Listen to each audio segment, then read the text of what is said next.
Doctor Baba Saheb Ambedkar ಅವರ ಭಾವಚಿತ್ರಕ್ಕೆ ಪೂಜೆಯನ್ನು ಸಲ್ಲಿಸ್ತಾ ಇದ್ದಾರೆ. ಇದೀಗ ಬಂತೇಜಿ ಅವರು ಬಾಬಾ ಸಾಹೇಬ್ ಡಾಕ್ಟರ್ ಭೀಮರಾವ್ ಅಂಬೇಡ್ಕರ್ ಅವರಿಗೆ ಮತ್ತು ಕೇಂದ್ರದ ಸಚಿವರಾದಂತಹ ಸನ್ಮಾನ್ಯ ಶ್ರೀ ಖೂಬಾ ಸರ್ ಅವರು ಬಾಬಾ ಸಾಹೇಬರಿಗೆ ಜೋರಾಗಿ ಚಪ್ಪಾಳೆಯೊಂದಿಗೆ ಮತ್ತು ಅದೇ ರೀತಿಯಾಗಿ ಇವತ್ತು ಮೊಟ್ಟ ಮೊದಲನೇ ಸಲ ಬೀದರ್ ನಗರಕ್ಕೆ ಒಂದು ಕೇಂದ್ರದ ಮಂತ್ರಿ ಸ್ಥಾನವನ್ನು ನೀಡಿದ್ದಕ್ಕಾಗಿ ಅವರಿಗೂ ಕೂಡ ನಾವು ಅಭಿನಂದನೆ ಸಲ್ಲಿಸ್ತೇವೆ. ಇದೀಗ ದೀಪವನ್ನು ಬೆಳಗಿಸುವ ಮುಖಾಂತರವಾಗಿ ಈ ಒಂದು ಕಾರ್ಯಕ್ರಮಕ್ಕೆ ವಿದ್ಯುಕ್ತವಾಗಿ ಚಾಲನೆ ನೀಡ್ತಾ ಇದ್ದಾರೆ. ಓ ಭೀಮ ಭಗವಾನಿಗೆ, ಡಾಕ್ಟರ್ ಬಾಬಾ ಸಾಹೇಬ್ ಅಂಬೇಡ್ಕರ್ ಅವರಿಗೆ, ಡಾಕ್ಟರ್ ಬಾಬಾ ಸಾಹೇಬ್ ಅಂಬೇಡ್ಕರ್ ಅವರಿಗೆ, ಭಾರತೀಯ ಸಂವಿಧಾನಕ್ಕೆ, ಭಾರತೀಯ ಸಂವಿಧಾನಕ್ಕೆ, ಭೀಮಾ ಕೊರೆಗಾಂವ್ ವಿಜಯೋತ್ಸವ ಸೇನೆಗೆ, ಭೀಮಾ ಕೊರೆಗಾಂವ್ ವಿಜಯೋತ್ಸವಕ್ಕೆ. ಬಹಳ ಸುಂದರವಾದಂತಹ ಕಾರ್ಯಕ್ರಮ. ಲೋಕಸಭಾ ಸದಸ್ಯರಾಗಿರ್ತಕ್ಕಂತಹ ಸುಭಾಷ್ ಅವರು ಹಾಗೂ ಬಂಟಿ ಅವರ ಅಮೃತ ಹಸ್ತದಿಂದ ಇವತ್ತು ಈ ಒಂದು ಕಾರ್ಯಕ್ರಮಕ್ಕೆ जीवन नहीं मिल रहा था,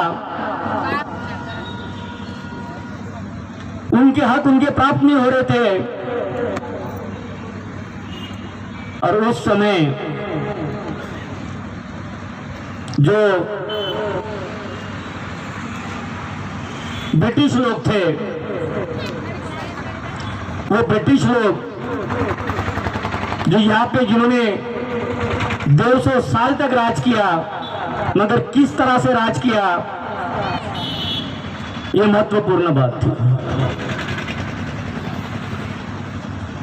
अलग अलग राज्यों के माध्यम से ये पूरा भारत उनका गुलाम बन चुका था। कई राजे महाराजे अपना राजपाट बचाने के लिए उनके टर्म एंड कंडीशन को एग्री होने के बाद में अपना राजपाट चलाते थे। उसी तरह से पेशवाई भी, जब पेशवा ने अंग्रेजों के साथ में उनकी टर्म एंड कंडीशन नहीं मानी, तो अंग्रेजों ने पेशवा को युद्ध में हराने का संकल्प लिया। मगर उन पेशवाई ने हमें उनके सेना में शामिल नहीं करने की वजह से, हमारे साथ दुर्व्यवहार करने की वजह से उन्हें अंग्रेजों के साथ, पेशवाई के साथ लड़ाई करनी पड़ी। मगर वो सिर्फ महार लोग ही नहीं थे। आज जहां देखो वहां यही कहा जाता कि भीमा कोरेगांव उत्सव तो सिर्फ महार लोगों का है। नहीं सर, उस भीमा कोरेगांव के विजय स्तंभ पे जाओ और जाने के बाद जो डॉक्टर बाबा साहब आम्बेडकर ने जो इतिहास बताया, इतिहास को पढ़ो। वो इतिहास के अंदर में जो वहां पे शहीद हुए थे, वो 50 शूरवीर शहीद हुए थे। और 50 शूरवीर शहीदों में 22 लोग महार कम्युनिटी के थे, 16 लोग मराठा कम्युनिटी के थे, 8 लोग मुसलमान कम्युनिटी के थे और 2 लोग क्रिश्चियन कम्युनिटी के थे। तो फिर हम ये कैसे कह सकते हैं कि वो लड़ाई सिर्फ महार की थी? वो लड़ाई पेशवाई के खिलाफ जनमानस की थी, किसी महार समुदाय की नहीं थी। ये महार शब्द रख के आज हमें इसी कारण बांटा जा रहा है। जितना स्वाभिमान से जीने का हक हमें था, उतना मराठा समाज को भी स्वाभिमान से जीने का हक था, उतना मुसलमान को भी स्वाभिमान से जीने का हक था, यहाँ के क्रिश्चियन को भी स्वाभिमान से जीने का हक था।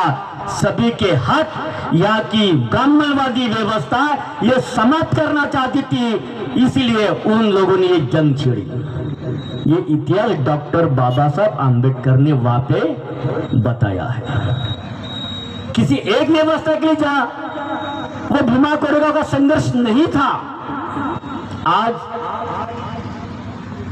हमें लग रहा होगा कि हम लोग तलवार की भाषा बोलते हैं। नहीं, उस समय की ये व्यवस्था थी, हमें तलवार हाथ में उठाना पड़ा। शूरवीर पैदा हुआ इस धरती पे जिसने कलम के बदौलत पूरे भारत का इतिहास बदल दिया, तो हम वो भी याद रखना चाहिए। जब तलवार उठाने की बात आई तो तलवार उठाए, और जब कलम उठाने की बात आई तो पूरा इतिहास बदल कर रख दिए। ये भी शौर्य गाथा हमें याद करनी चाहिए। ಬಂತೇಜಿಯವರು ಹೇಳಿದ್ರು, ಕೋರೆಗಾಂವನ್ನ ಡಾಕ್ಟರ್ ಬಾಬಾ ಸಾಹೇಬ್ ಅಂಬೇಡ್ಕರ್ ಅವರ ದೃಷ್ಟಿಕೋನದಲ್ಲಿ ನೋಡಬೇಕು ಅಂತ. ಅದಕ್ಕೂ ನನ್ನ ಸಹಮತ ಇದೆ. ಯಾವ ವಿಚಾರಗಳಿಂದ ಡಾಕ್ಟರ್ ಬಾಬಾ ಸಾಹೇಬ್ ಅಂಬೇಡ್ಕರ್ ಅವರು ವಿಚಾರವನ್ನ ಮಾಡಿದರು, ಭಾರತಕ್ಕೆ ಸ್ವತಂತ್ರ ಭಾರತದಲ್ಲಿ 75 ವರ್ಷ ಕಳೆದ ನಂತರವೂ ಕೂಡ ಯಾವ ಮಟ್ಟಿಗೆ ಸಮಾಜ ತುಳಿತಕ್ಕೆ ಒಳಗಾದ ಸಮಾಜವನ್ನ ಮೇಲೆ ಎಳಬೇಕಾಗಿತ್ತು, ಇನ್ನಿನ್ನೂ ಆ ಪ್ರಮಾಣದಲ್ಲಿ ಇನ್ನು ಮೇಲೆದ್ದಿಲ್ಲ. ವೋಟ್ ಬ್ಯಾಂಕ್ ಅನ್ನುವಂತ ಶಬ್ದವನ್ನ ಬಳಸಿದ್ರು ಬಂತೇಜಿ ಅವರು. ಬಂತೇಜಿ वोट बैंक नहीं, बहुत खतरा है वोट बैंक. ಅಂಬೇಡ್ಕರ್ ಜಿಯವರು ಶಿಕ್ಷಣ, ಸಂಘಟನೆ ಮತ್ತು ಹೋರಾಟ, ಸರಿಯಾದಂತ ಶಿಕ್ಷಣವನ್ನ ಪ್ರತಿಯೊಬ್ಬ ನಾಗರಿಕ, ಈ ಭಾರತದ ನಾಗರಿಕನ ಪಡ್ಕೊಳ್ಬೇಕು. ಶಿಕ್ಷಣದ ಜ್ಞಾನವನ್ನ ಸಮಾಜದಲ್ಲಿ ನಡೆಯುವಂತಹ ಪ್ರತಿಯೊಂದು ಘಟನೆಯ ಮೇಲೆ, ಪ್ರತಿಯೊಂದು ವಿಷಯಗಳ ಮೇಲೆ ಅವಲೋಕನ ಮಾಡುವಂತ ಶಕ್ತಿಯನ್ನ ಶಿಕ್ಷಣದಿಂದ ನಾವು ಪಡ್ಕೊಳ್ಬೇಕು. ಯಾರದು ಹೇಳಿದ ಮಾತಿನಿಂದ ಅಲ್ಲ, ಅಂತಹ ಶಿಕ್ಷಣವನ್ನು ಪಡೆದು ಒಂದು ವೇಳೆ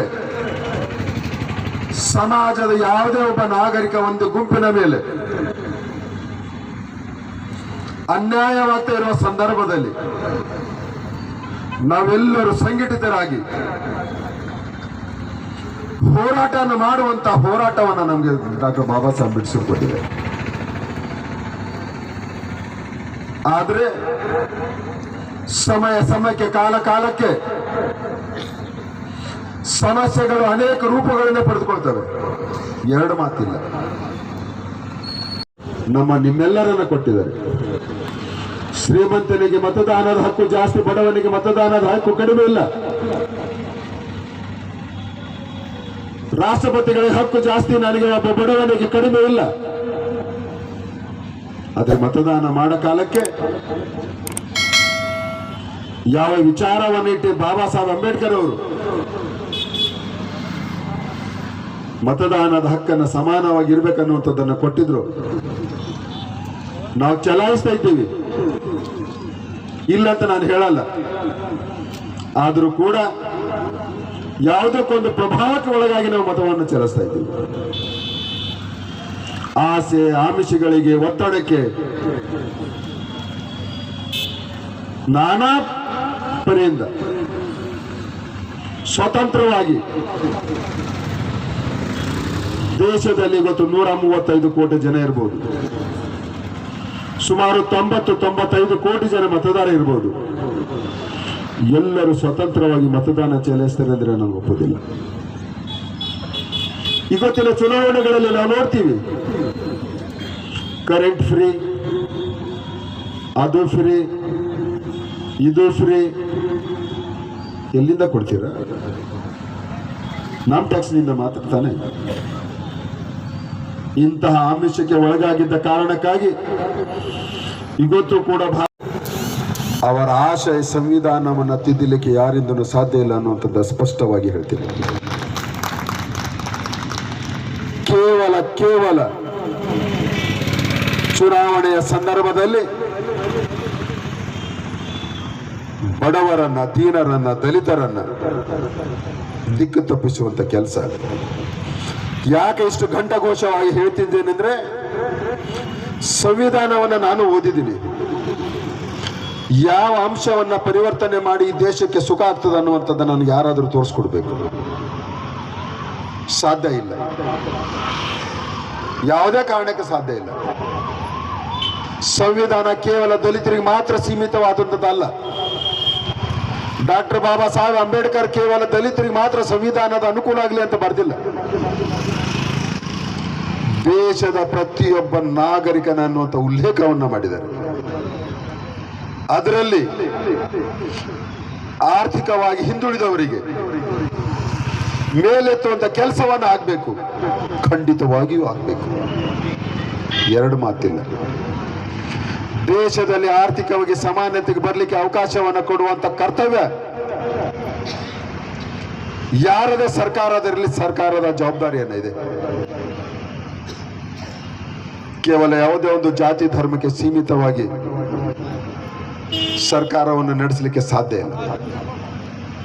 ಅದಕ್ಕೆ ಮೂಲವಾಗಿ ಡಾಕ್ಟರ್ ಬಾಬಾ ಸಾಹೇಬ್ ಅಂಬೇಡ್ಕರ್ ಅವರ ವಿಚಾರಗಳನ್ನ ನಾವು ನಮ್ಮ ಜೀವನದಲ್ಲಿ ಮುಂದೆ ಯಶಸ್ವಿ ಹೋಗಬೇಕಾದ್ರೆ ಹಿಂದೆ ನಮ್ಮ ಇತಿಹಾಸವನ್ನು ನಮ್ಗೆ ಅರಿವು ಇರಲೇಬೇಕು. ಇತಿಹಾಸ ಗೊತ್ತಿದ್ದ ಮೇಲೇನೆ ಇತಿಹಾಸದಲ್ಲಿ ನಡೆದಂತ ಎಲ್ಲ ಘಟನೆಗಳನ್ನ ಮತ್ತೆ ಪುನರ್ಸ್ಥಾಪನೆಯನ್ನು ಆಗಬಾರ್ದು, ಪುನರ್ ಪ್ರಸ್ಥಾಪಿತ ಆಗಬಾರ್ದು. ಅವುಗಳನ್ನೆಲ್ಲೂ ಲಕ್ಷ್ಯದಲ್ಲಿ ಇಟ್ಕೊಂಡು ನಮ್ಮ ಯಶಸ್ವಿ ದೇಶ ಮೊದಲು,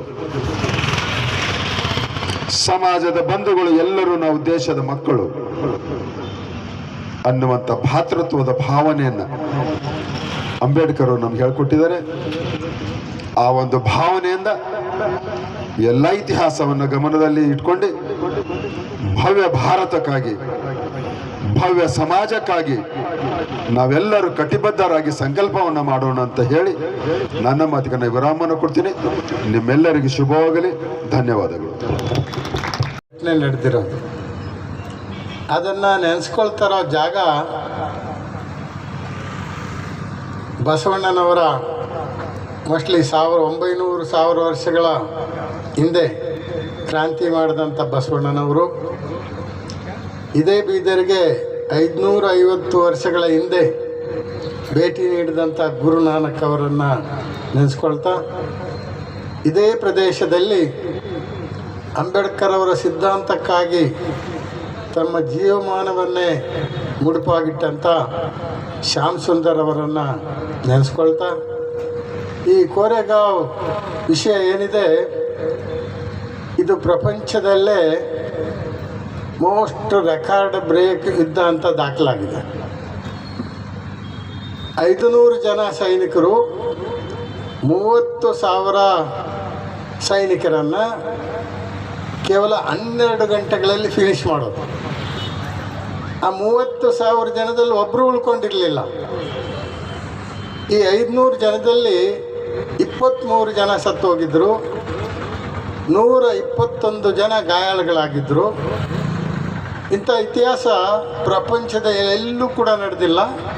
ಅದರಿಂದ ಪ್ರಪಂಚದಲ್ಲೇ ಬಹಳ ಪ್ರಖ್ಯಾತಿ ಪಡೆದಂಥ ಯುದ್ಧ ಈ ಕೋರೆಗಾಂವ್ ಯುದ್ಧ. ಆದರೆ ಇದನ್ನು ಇತಿಹಾಸದಲ್ಲಿ ಸರಿಯಾದ ರೀತಿಯಲ್ಲಿ ದಾಖಲೆ ಮಾಡಿಲ್ಲ. ಹಾಗಾಗಿ ಈ ಯುದ್ಧ ಯಾತಕ್ಕೆ ನಡೀತು ಅಂತ ಹೇಳಿದ್ರೆ, ಅಸಮಾನತೆಯ ವಿರುದ್ಧ ಸಮಾನತೆಗಾಗಿ ನಡೆದಂಥ ಯುದ್ಧ.